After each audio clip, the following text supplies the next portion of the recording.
ನಮಸ್ಕಾರ ಸ್ನೇಹಿತರೆ, ವೀಣಾ ಅಡುಗೆಗೆ ಸ್ವಾಗತ. ಮಕ್ಕಳಿಗೆ ತುಂಬ ಇಷ್ಟವಾಗಿರುವಂಥ ಎರಡು ರೀತಿಯ ಪಾಸ್ತಾ, ಒಂದು ರೆಡ್ ಪಾಸ್ತಾ, ಇನ್ನೊಂದು ವೈಟ್ ಪಾಸ್ತಾ ಮಾಡಿಕೊಟ್ರಂತೂ ತುಂಬ ಇಷ್ಟಪಟ್ಟು ತಿಂತಾರೆ. ತುಂಬ ರುಚಿಯಾಗಿರುತ್ತೆ. ಹೇಗೆ ಮಾಡೋದು ಅಂತ ನೋಡ್ಕೊಳ್ಳೋಣ ಬನ್ನಿ. ಅದಕ್ಕಿಂತ ಮೊದಲು ವೀಣಾ ಅಡುಗೆ ಚಾನಲ್ನ ಪ್ಲೀಸ್ ಸಬ್ಸ್ಕ್ರೈಬ್ ಮಾಡ್ಕೊಳ್ಳಿ, ಹಾಗೆ ಬೆಲ್ ಬಟನ್ನ ಕ್ಲಿಕ್ ಮಾಡ್ಕೊಳ್ಳಿ. ಹೀಗೆ ಮಾಡೋದ್ರಿಂದ ನಾನು ಹಾಕೋ ವಿಡಿಯೋನ ನೀವೇ ಮೊದಲಿಗೆ ನೋಡ್ಬೋದು. ಮೊದಲು ನಾನಿಲ್ಲಿ ಪಾಸ್ತಾನ ಬೇಯಿಸಿ ಇಟ್ಕೊಂಡಿದ್ದೀನಿ. ಸ್ವಲ್ಪ ನೀರು, ಉಪ್ಪು, ಸ್ವಲ್ಪ ಎಣ್ಣೆ ಹಾಕ್ಕೊಂಡು ಚೆನ್ನಾಗಿ ಇದನ್ನು ಬೇಯಿಸ್ಕೋಬೇಕು. ಹಾಗೆ ಪಾತ್ರೆಯಲ್ಲೇ ಇದನ್ನು ಬೇಯಿಸ್ಕೊಂಡು ನೀರೆಲ್ಲ ಚೆನ್ನಾಗಿ ಶೋಧಿಸ್ಕೊಂಡು ಇಟ್ಕೊಂಡಿದ್ದೀನಿ. ಈಗ ಪಾಸ್ತಾ ಮಾಡ್ಕೊಳ್ಳೋಣ. ಮೊದಲು ರೆಡ್ ಪಾಸ್ತಾಗೆ ಮಿಕ್ಸಿ ಮಾಡ್ಕೊಳ್ಳೋಣ. ಒಂದು ಮಿಕ್ಸಿ ಜಾರಲ್ಲಿ ನಾನಿಲ್ಲಿ 2 ಹಣ್ಣಾಗಿರೋಂಥ ಟೊಮೊಟೊ, ಹಾಗೆ ಒಂದು ಸ್ವಲ್ಪ ಕೊತ್ತಂಬರಿ ಕಡ್ಡಿ ಇರುತ್ತಲ್ಲ ಅದನ್ನು ತೊಗೊಳ್ಬೇಕು. 2 ಹಸಿಮೆಣಸಿನ್ಕಾಯಿ, ಒಂದು 4 ಹೆಸಳು ಬೆಳ್ಳುಳ್ಳಿನ ತೊಗೊಳ್ತಾ ಇದ್ದೀನಿ. ಒಂದೊಂದಾಗಿ ಮಿಕ್ಸಿ ಜಾರ್ಗೆ ಹಾಕೊಳ್ಳೋಣ. ಹಾಗೆ 2 ಗುಂಟೂರು ಮೆಣಸಿನ್ಕಾಯಿ, 2 ಹಸಿಮೆಣಸಿನ್ಕಾಯಿ, ಹಾಗೆ ಬೆಳ್ಳುಳ್ಳಿ ಹೆಸಳನ್ನು ಹಾಕ್ಕೊಂಡು ಇದನ್ನು ಸ್ವಲ್ಪ ನೀರನ್ನ ಸೇರಿಸ್ಬಿಟ್ಟು ರುಬ್ಕೋಬೇಕು. ಈ ರೀತಿ ಪೇಸ್ಟ್ ಮಾಡಿ ಇಟ್ಕೊಳ್ಳೋಣ. ಈಗ ಗ್ಯಾಸ್ ಆನ್ ಮಾಡಿ ನಾನು ಬಾಣಲೆನಲ್ಲಿ ಅರ್ಧ ಟೇಬಲ್ ಸ್ಪೂನಷ್ಟು ಬೆಣ್ಣೆನ ಹಾಕ್ಕೊಳ್ತಾ ಇದ್ದೀನಿ. ಹಾಗೆ 1 ಟೇಬಲ್ ಸ್ಪೂನಷ್ಟು ಎಣ್ಣೆನ ಹಾಕ್ಕೊಳ್ಬೇಕು. 2 ಚೆನ್ನಾಗಿ ಬಿಸಿಯಾಗಿ ಕರಗದ ಮೇಲೆ ನಾನಿಲ್ಲಿ 1 ಈರುಳ್ಳಿ, ಹಾಗೆ 1 ಕ್ಯಾಪ್ಸಿಕಮ್ನ ದಪ್ಪ ಕಟ್ ಮಾಡಿರೋದನ್ನ ಹಾಕ್ಕೊಂಡು ಚೆನ್ನಾಗಿ ಬೆಣ್ಣೆ ಮತ್ತು ಎಣ್ಣೆಯಲ್ಲಿ ಹುರ್ಕೋಬೇಕು. ತುಂಬ ಬೇಯಿಸೋ ಅವಶ್ಯಕತೆ ಇಲ್ಲ. ಸ್ವಲ್ಪ ಉಪ್ಪು ಹಾಕಿದ್ರೆ ಬೇಗ ಬೇಯುತ್ತೆ. ಇದು ಚೆನ್ನಾಗಿ ಇದನ್ನು ಫ್ರೈ ಮಾಡ್ಕೋಬೇಕು. ಈಗ ಚೆನ್ನಾಗಿ ಬಾಡಿಸ್ಕೊಂಡ್ಮೇಲೆ ನಾವಿಲ್ಲಿ ರುಬ್ಬಿಟ್ಕೊಂಡಿದ್ದೀವಲ್ಲ ಮಸಾಲೆ, ಅದನ್ನು ಹಾಕ್ಕೋಬೇಕು. ಸ್ವಲ್ಪ ಮಿಕ್ಸಿ ಜಾರ್ಗೆ ಸ್ವಲ್ಪ ನೀರನ್ನ ಸೇರಿಸ್ಕೋಬೇಕು. ಚೆನ್ನಾಗೆಲ್ಲನೂ ಕುದಿಸ್ಕೋಬೇಕು. ಹಸಿ ವಾಸನೆ ಎಲ್ಲ ಹೋಗಬೇಕು ಟೊಮೊಟೊದು. ಆ ರೀತಿ ಕುದಿಸ್ಕೋಬೇಕು. ಇದಕ್ಕೆ ಅರ್ಧ ಟೇಬಲ್ ಸ್ಪೂನಷ್ಟು ಅಚ್ಚ ಪುಡಿ ಹಾಕ್ತಾಯಿದ್ದೀನಿ.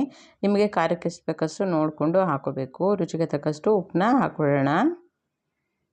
ಹಾಗೆ ಸ್ವಲ್ಪ ಕೊತ್ತಂಬರಿ ಸೊಪ್ಪನ್ನ ಹಾಕ್ಕೋಬೇಕು. ಚೆನ್ನಾಗೆಲ್ಲನೂ ಒಂದು ಸಲ ಮಿಕ್ಸ್ ಮಾಡಿಕೊಂಡು ಇದನ್ನು ಕುದಿಯೋಕ್ಕೆ ಬಿಡಬೇಕು. ಈಗ ಚೆನ್ನಾಗಿ ಕುದಿಸ್ಕೊಂಡಾದ್ಮೇಲೆ ಈಗ ಪಾಸ್ತಾ ಬೇಯಿಸಿಟ್ಕೊಂಡಿದ್ವಲ್ಲ ಅದನ್ನು ಹಾಕ್ಕೊಳ್ಬೇಕು.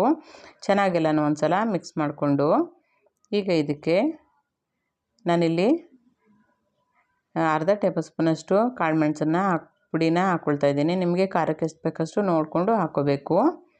ಹಾಗೆ 1 ಚೀಸ್ ಕ್ಯೂಬ್ಸ್ ಬರುತ್ತಲ್ಲ ಅದನ್ನು ತೊಗೊಳ್ತಾ ಇದ್ದೀನಿ. ನೀವಿಲ್ಲಿ ಸ್ಲೈಸ್ ಆರು ಸರಿ ತೊಗೊಳ್ಬೋದು. ನಿಮಗೆ ಜಾಸ್ತಿ ಬೇಕು ಅಂದರೆ ಹಾಕ್ಕೋಬೋದು. ನಾನಿಲ್ಲಿ 1 ಹಾಕ್ಕೊಳ್ತಾ ಇದ್ದೀನಿ. ಅದನ್ನ ಚಿಕ್ಕದಾಗಿ ಕಟ್ ಮಾಡಿಕೊಂಡು, ಹಾಗೆ ಕೊತ್ತಂಬರಿ ಸೊಪ್ಪನ್ನ ಚಿಕ್ಕದಾಗಿ ಕಟ್ ಮಾಡಿ ಹಾಕ್ಕೊಳ್ಬೇಕು. ಚೆನ್ನಾಗೆಲ್ಲನೂ ಒಂದು ಸಲ ಮಿಕ್ಸ್ ಮಾಡಿಕೊಂಡ್ರೆ ತುಂಬ ಟೇಸ್ಟಾಗಿರೋಂಥ ರೆಡ್ ಪಾಸ್ತಾ ರೆಡಿ ಆಗುತ್ತೆ. ಇದು ಈ ರೀತಿ ಮಾಡಿಕೊಟ್ರಂತೂ ಮಕ್ಳಿಗಂತೂ, ಈಗಂತೂ ರಜಾ, ಮಕ್ಕಳಿಗೆ ಏನಾದರೂ ಮಾಡಿಕೊಡ್ಬೇಕು. ಈಗ ಈ ರೀತಿ ಮಾಡಿಕೊಟ್ರಂತೂ ತುಂಬ ಇಷ್ಟಪಟ್ಟು ತಿಂತಾರೆ. ಇನ್ನೊಂದು ವೈಟ್ ಪಾಸ್ತಾನ ಮಾಡ್ಕೊಳ್ಳೋಣ. ಇದಕ್ಕೂ ಅಷ್ಟೇ 1 ಕಪ್ಪಷ್ಟು ಪಾಸ್ತಾನ ಬೇಯಿಸಿಟ್ಕೊಂಡಿದ್ದೀನಿ. ಈಗ ಬಾಣಲೆನಲ್ಲಿ ಅರ್ಧ ಟೇಬಲ್ ಸ್ಪೂನಷ್ಟು ಬೆಣ್ಣೆ ಹಾಕ್ಕೋಬೇಕು.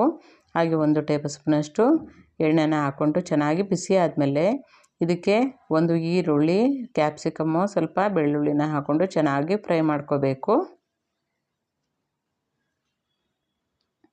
ಸ್ವಲ್ಪ ಇದಕ್ಕೆ ಉಪ್ಪನ್ನು ಸೇರಿಸ್ಕೊಳ್ಳೋಣ. ಚೆನ್ನಾಗೆಲ್ಲನೂ ಬಾಡಿಸ್ಕೊಂಡಾದ್ಮೇಲೆ ಈಗ ಇದನ್ನು ಬಾಡಿಸಿರೋದನ್ನ ಒಂದು ಪ್ಲೇಟ್ಗೆಲ್ಲ ತೆಕ್ಕೊಂಡು ಇಟ್ಕೊಂಡ್ಬಿಡೋಣ. ಮತ್ತು ಅದೇ ಬಾಣಲೆನಲ್ಲಿ ಅರ್ಧ ಟೇಬಲ್ ಸ್ಪೂನಷ್ಟು ಬೆಣ್ಣೆನ ಹಾಕ್ಕೋಬೇಕು. ಹಾಗೆ ಸ್ವಲ್ಪ ಎಣ್ಣೆನೂ ಹಾಕ್ಕೊಳ್ಳೋಣ. ಚೆನ್ನಾಗೆಲ್ಲನೂ ಬಿಸಿ ಆದಮೇಲೆ ನಾನಿಲ್ಲಿ ಅರ್ಧ ಟೇಬಲ್ ಸ್ಪೂನಷ್ಟು ಮೈದಾ ಹಿಟ್ಟನ್ನು ಹಾಕ್ಕೊಳ್ತಾ ಇದ್ದೀನಿ. ಚೆನ್ನಾಗೆಲ್ಲನೂ ಮಿಕ್ಸ್ ಮಾಡ್ಕೋಬೇಕು. ಲೋ ಫ್ಲೇಮ್ನಲ್ಲೇ ಮಿಕ್ಸ್ ಮಾಡ್ಕೋಬೇಕಾಗತ್ತೆ. ತುಂಬ ಹೈ ಫ್ಲೇಮ್ ಮಾಡ್ಕೋಬಾರ್ದು, ಹಾಗೆ ಗಂಟಾಗುತ್ತೆ. ಚೆನ್ನಾಗೆಲ್ಲನೂ ಒಂದು ಸಲ ಮಿಕ್ಸ್ ಮಾಡ್ಕೊಂಡಾದ್ಮೇಲೆ 1 ಲೋಟದಷ್ಟು ಹಾಲನ್ನ ತೊಗೊಂಡಿದ್ದೀನಿ ನಾನಿಲ್ಲಿ. ಸ್ವಲ್ಪ ಸ್ವಲ್ಪನೇ ಹಾಕ್ಕೊಂಡು ಸೇರಿಸ್ಕೊಂಡು ಎಲ್ಲನೂ ಮಿಕ್ಸ್ ಮಾಡ್ಕೋಬೇಕು. ವೈಟ್ ಪಾಸ್ತಾಗೆ ಚೆನ್ನಾಗೆಲ್ಲನೂ ಮೈದಾ ಹಿಟ್ಟು ಎಲ್ಲ ಹಾಲಿಗೆ ಬೆರೆಯೋ ರೀತಿ ಈ ರೀತಿ ಮಿಕ್ಸ್ ಮಾಡ್ಕೋಬೇಕು.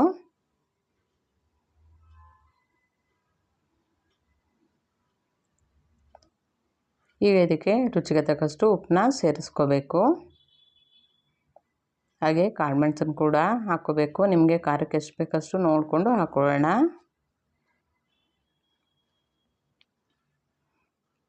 ನಾನಿಲ್ಲಿ ಚಿಲ್ಲಿ ಫ್ಲೆಕ್ಸ್ನ ಹಾಕ್ಕೊಳ್ತಾ ಇದ್ದೀನಿ. ಮನೇಲೆ ಮಾಡಿಟ್ಕೊಂಡಿರೋ ಚಿಲ್ಲಿ ಫ್ಲೆಕ್ಸ್ ಇದು. ಅದನ್ನ ನಿಮಗೆ ಖಾರಕ್ಕೆ ಎಷ್ಟು ಬೇಕಷ್ಟು ನೋಡಿಕೊಂಡು ಹಾಕೋಬೇಕು.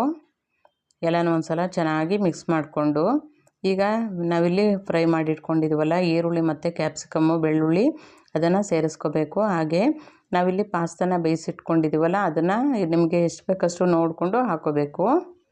ನಾನಿಲ್ಲಿ ಅರ್ಧದಷ್ಟು ಹಾಕ್ಕೊಂಡಿದ್ದೀನಿ. ಚೆನ್ನಾಗೆಲ್ಲನೂ ಬೆರೆಯೋ ರೀತಿ ಮಿಕ್ಸ್ ಮಾಡ್ಕೋಬೇಕು. ಈಗ ನಿಮಗೆ ಆರಿಗೇನೋ ಯಾವ್ದಾದ್ರು ಇದ್ದರೆ ಹಾಕ್ಕೊಳ್ಬೋದು. ನಾನಿಲ್ಲಿ ಒಂದು ಚೀಸ್ ಸ್ಲೈಸ್ನ ಹಾಕ್ಕೊಳ್ತಾ ಇದ್ದೀನಿ. ನಿಮಗೆ 2 ಇದ್ದರೆ ಬೇಕಾದ್ರೆ ಹಾಕ್ಕೊಳ್ಬೋದು. ತುಂಬ ಟೇಸ್ಟಾಗಿರುತ್ತೆ. ಚೀಸ್ನ ನೀವು ಎಷ್ಟು ಹಾಕ್ಕೊಳ್ತೀರೋ ಅಷ್ಟು ರುಚಿಯಾಗಿ ಬರುತ್ತೆ. ಚೆನ್ನಾಗೆಲ್ಲನೂ ಒಂದು ಸಲ ಮಿಕ್ಸ್ ಮಾಡ್ಕೋಬೇಕು. ಇದು ಬಿಸಿನಲ್ಲೇ ಚೆನ್ನಾಗಿ ಕರಗುತ್ತೆ. ಹಾಗೆ ಸ್ವಲ್ಪ ಕೊತ್ತಂಬರಿ ಸೊಪ್ಪನ್ನ ಉದುರಿಸ್ಕೊಳ್ಳೋಣ.